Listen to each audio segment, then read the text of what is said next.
Hallo meine lieben Freunde, hier ist wieder Michael Grant mit Klartext.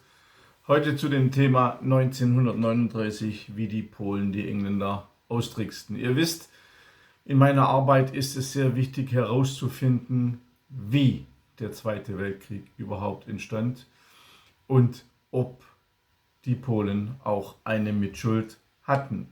Dazu habe ich öfters publiziert und dazu möchte ich auch heute einige Worte sagen.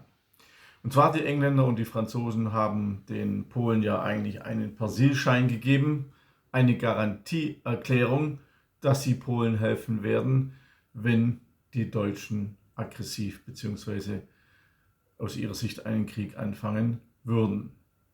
Am 23. April 1933, jetzt nachdem die Briten eine Garantieerklärung für Polen abgegeben hatten, gab der polnische Außenminister Beck gegenüber London zu, dass es doch deutsche Vorschläge gegeben habe, um mit Polen über die weiteren Entwicklungen zu verhandeln.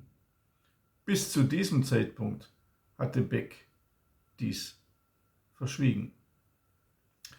Deshalb machte der US-Botschafter am 29. März, schon bereits am 29. März 1939, England und Frankreich für den eventuellen Ausbruch eines Weltkrieges mitverantwortlich, weil sie einfach den Polen, denen man nicht trauen konnte, einen Persilschein gegeben haben.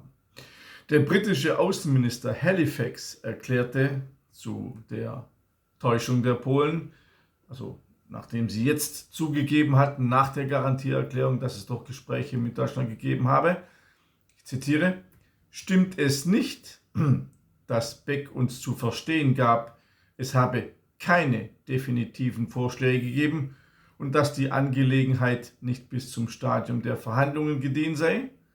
Wenn das so ist, dann ist Oberst Beck weniger als offen gewesen und ich wäre geneigt, ihm etwas darüber zu sagen. Im diplomatischen Worten heißt es, Beck wäre ein Lügner oder war ein Lügner. Auch der britische Diplomat Makins, ein leitender Beamter der Ostabteilung des englischen Auswärtigen Amtes, erkannte Becks Täuschung und machte folgende Aktennotiz, ich zitiere, Oberst Beck ließ es an Offenheit fehlen, als er versäumte, die Tatsache zu offenbaren, dass diese Forderungen ihm durch die Deutschen vorgelegt wurden und dass er sie zurückwies. Oberst Beck ist auf jeden Fall dafür bekannt, dass er mit der Wahrheit haushälterisch angeht. Durch die Täuschungen, Manipulationen und die Verschwiegenheitstaktik des polnischen Außenministers ging auch weiter. Noch viel weiter, weil ich wiederhole, den Polen konnte man nicht trauen. In einem Memorandum des britischen Auswärtigen Amtes hieß es im Zusammenhang mit dem polnischen Verschweigen der vorausgegangenen deutsch-polnischen Gesprächen und der britischen Rekonstruktion derselben, ich zitiere, aber die Polen haben die ganze Zeit hindurch eine äußerst bemerkenswerte Abneigung an den Tag gelegt, uns die Wahrheit zu sagen. Was Herr Beck in London sagte, war ebenso irreführend, denn er ließ uns noch immer unter dem Eindruck, dass es lediglich einen informellen Austausch von Ideen gegeben habe, anstelle von definitiven, in Klammer, deutschen Vorschlägen und Gegenvorschlägen. Selbst als er am 23. April vorgab, Sir Kinnaird eine offene Erklärung all dessen zu geben, was geschehen sei, hat er immer noch nur einen Teil der Wahrheit gesagt. Zitat Ende. Langsam erkannten die Briten, mit wem sie sich da eingelassen hatten, aber dennoch zogen sie nicht die richtigen Schlüsse daraus. Am selben Tag schickte der britische Botschafter in Berlin, Sir Neville Henderson, einen Brief an den britischen Außenminister Viscount Halifax, in dem er den deutschen Vorschlag an Polen als positiv ansah. Die deutsche Reichsregierung machte nämlich viele Vorschläge an die Polen, um einen Krieg zu vermeiden. Aber Außenminister Beck, der polnische Außenminister, hat dies alles verschwiegen, damit er eine Garantieerklärung von den Engländern und den Franzosen erhalten hat. Das muss man sich mal vorstellen und das steht auch in keinem Schulbuch. Ich zitiere aus dem Brief von Sir Neville Henderson an seinen britischen Außenminister.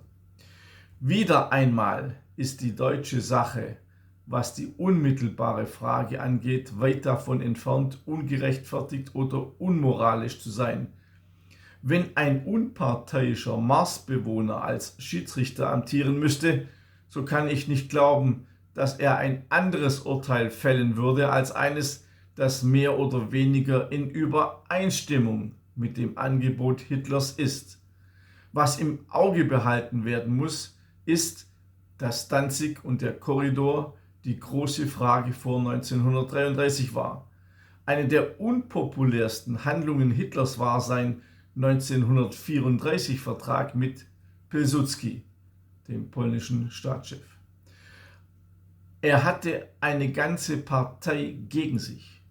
Nach Aussage meines belgischen Kollegen betrachten fast alle diplomatischen Vertreter hier das deutsche Angebot als ein überraschend günstiges.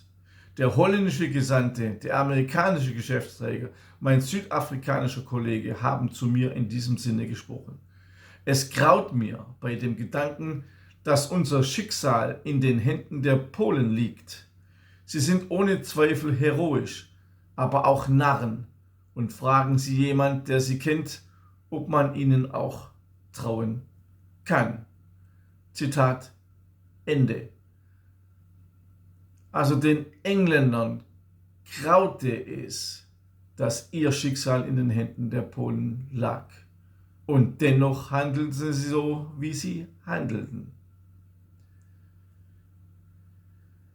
Der Zweite Weltkrieg brach aus. Hitler wollte einen lokalen Krieg gegen Polen. Die Polen haben alles dafür getan, dass dieser Konflikt auch ausbrechen konnte. Aber die Engländer und die Franzosen haben durch ihre Kriegserklärungen an Deutschland aus diesem lokalen Krieg, durch ihre Kolonialbesitzungen, einen Weltkrieg gemacht. Und das, was immer wieder total verkehrt wird, die Engländer und Franzosen haben Deutschland den Krieg erklärt und nicht andersherum. Wie es zu diesem Krieg kam, habe ich sehr umfangreich in meinem Buch, in meiner Reihe Adolf Hitler eine Korrektur geschrieben, Band 3, die Vorkriegsjahre 1933 bis 1939. Wie die Engländer getäuscht, getrickst haben wie die Polen getäuscht und getrickst haben und die Engländer und Franzosen damit in den Krieg getrieben haben, das ist Band 4 meiner Reihe. Hier seht ihr auf 830 Seiten und 1900 verifizierten Quellen, wie die Polen getäuscht haben, wie sie getrickst haben, wie der Krieg dann letztendlich doch zustande kam. Alle Dokumente verifiziert, kann man nicht widerlegen, weil ich benutze meistens Originaldokumente und die können auch Mainstream, Schwurbler, Nestbeschmutzer, Historiker nicht widerlegen. Sie können nur eines machen, sie gleich gar nicht zu erwähnen. Ich erwähne sie. Und wenn wir schon dabei sind, in meinem neuen Buch Deutschland muss vernichtet werden, Völkermord, Vertreibung und Zersetzung des deutschen Volkes, 1914 bis heute, erwähne ich ebenfalls die Gräueltaten der Polen, die Konzentrationslager für Deutsche, die Vergewaltigungen, die Folterungen und so weiter. Dieses Buch ist ein Andenken an unsere Toten, an unsere Großmütter und an unsere Großväter. Wenn ihr teilhaben wollt an dieser Gedenkkultur, dann besorgt euch dieses Buch bitte. Alle Links sind wieder unten angegeben. Ihr könnt mich auch auf Telegram abonnieren, dort bin ich täglich, auch mit Videos und Statements, die ihr hier auf YouTube nicht seht, weil YouTube hat mich ja, ich wiederhole es, zu 90% eingeschränkt. Ich bin also angewiesen auf euch, dass ihr mich auch weiterempfehlt. Meinen kostenlosen Newsletter auf www.michaelgrant.de könnt ihr abonnieren. Ihr könnt diesen kostenlosen Video sehen. Ihr könnt meine Bücher bestellen und ihr könnt auf meiner Homepage stöbern, was ich sonst noch so mache. Ich wünsche euch alles Gute, bis zum nächsten Mal. Euer Michael Grant.